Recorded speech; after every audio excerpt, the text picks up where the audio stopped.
možete reći povodom organizacije besplatnih tura po Sarajevu? Danas je Međunarodni dan turističkih vodiča i svi veliki gradovi, pa tako i Sarajevo, za građane organizuju besplatne ture. Danas će biti više tura za djecu, za invalide, za građane. Danas, kada su potrebne sve druge društvene mreže u odnosu na prethodni period, kada nije bilo toga i kada nisu bez turističkog vodiča moguće. I dobro i loše. Međutim, ovu profesiju ne može zamijeniti ni robot, ni internet. Vodiči predstavljaju jednu dušu jednog mjesta, a ne samo kad je što je izgrađeno i koga je gradio. I mislim da je dobro za propagiranje ove profesije, ali negativno što ima jako loših i netačnih informacija na internetu, a mi smo skloni vjerovanju da sve što je napisano i rečeno da je to istina. Trebaju se stvari provjeravati, treba se dubinski ući u edukaciju u ovoj oblasti svih turističkih radnika, ne samo vodiča, već i recepcionera, i prevoznika, i vlasnika agencija i svi ljudi koji na neki način predstavljaju ovu zemlju stranci. Molim lijepo, puno sreće. Brzo haberi stižu iz Stambola. Znači što je haber? Bravo. Hvala ti, kaže, ja sam iznenađen. I krenu ovaj bek da ide. I stovaj Sarajlija, kaže, sačekaj, što me bolan uznemiravaš? A neš da kupiš od mene, neš da sa mnom pričaš. Pa kad nema para. Silni beg, nema para. Sudbina ga uplela u jednu takvu situaciju. A haj, kaže, nema veze. Ovaj mu nasu i dalje, kaže, halal te bilo popio. I ovaj gleda sad u onu čašu, pije mu se žedan, napješačio se on odezgor, dobro. I pita ga, što mi bolan ovo dade? Aj, kaže, neću ja bolan umrijeti radi jedne te čaše. A reci mi, kaže, jesu li svi ljudi u ovom tvom, kako ga zovete, u Sarajevu, jel?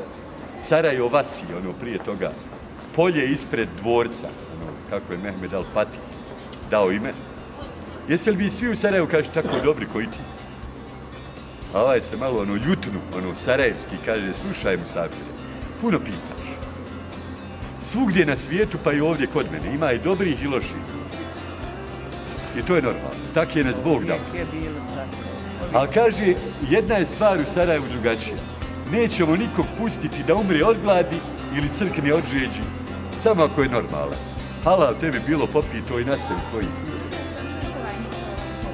Gazi Husrev Bek, nakon sultana, najbogatiji Turčin, nikakve veze nema sa Sarajevom. Nikakve veze. Pije onu limunadu, ajmo je nazvati, i kaže on u svom testamentu, i tada mi posla Allah poruku. Kaže, ovaj narod zaslužuje da mu se pomogne. Ovdje ćeš naći na faku i mir. Ostani. Vrati on onu kriglu, tom Buzađi, taj kad se je napravio onu džamiju, Buzađi pašio na Ugavinu. Ode po svog konja i vrati se u Stambul i klanja san da će umriti. Brzo. I da treba da bude sahranjen u svom rodnom gradu Sarajevu. Sljedeće jutro on pred sultana i kaže, ja hoću da idem. Tražiti dozvolu od sultana da napustiš vojsku je samoubistvo. Sad sultan u njega gleda, kaže, jesi ti normalan, Hasan? Ne mereš tražiti, ti si moj vojnik, ti ne mereš ti tako, sad hoću, sad neću. Ode glava za to, kaže, pa ja i onako znam da ću brzo umjeti. Kako? Sanjio sam, čini sam. Zove me Sarajevo, zove me smrt. Da vidite kako je on. Dobro. I nešto sultanu duhnu i on njega pušća. Kako lijepo, nježno, dok se ovaj pripremio još da ode, sultan malo se raspitao o njemu, kod onih njegovih komedanata i, Boga mi, svi pohvalno o njemu pričaš. I sultan odluči da ga opet pozove prije direktno odlaska kad je sve stvari pripremio i kaže, slušaj Hasane, čudan si ti čovjek, čudni ste vi meni Bosanci svakako, ali ja sam odlučio da te nagradim za sve do sad što si uradio. već si ti ostario i zaslužio si ti. Zaslužio si mir kad dođeš u Sarajevo. Ako je to istina da ćeš umrijeti brzo, ja tu ne mogu ništa.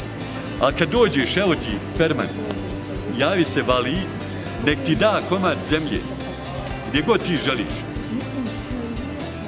Hvala ti, kaže care i Ferman i za Sarajevo. I tamo Nat Mejdan ode, Vali, kaže, Vali, ovo je sultan postupa, ti kako ćeš? Valija je se malo nječko, nije vjerovao u to, međutim, hajde, Ferman je Ferman, pečat je pečat, gdje ćeš ti, kaže, i on uzme taj komad zemlje. Sagradi sebi malu kolibicu, ima on još nešto para kao vojnik je zaradio i tako dalje. I čeka smrt, priča sa djecom o svojim putovanjima, o prostorima svjetskim, gdje je kako čudo vidio, uči djecu stvarima.